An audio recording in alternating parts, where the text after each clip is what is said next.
नमस्कार. पावसाळ्यात एकदा ही भाजी नक्कीच खायला पाहिजे. मला तर ही भाजी खूप आवडते.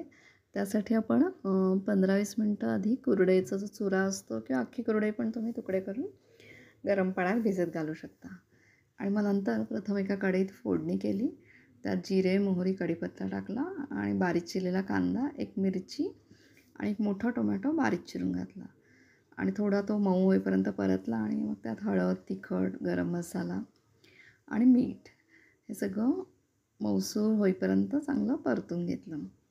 आणि मग त्यात ही जी आपण भिजत ठेवलेली कुरडई होती ना, त्याचे तुकडे पाणी निथळून म्हणजे पाणी बाजूला करून ते त्यामध्ये मिक्स केले आणि अगदी चांगले परतून घेतले आणि एक वाफ दिली. जास्त पण शिजवायची गरज नाही. आणि म्हणजे मला तरी भाजी खूप आवडते आणि आपले हे इंडियन नूडल्स खाण्यासाठी तयार. गरम गरम चपाती किंवा नुसती पण छान लागते. तर या जेवायला. धन्यवाद.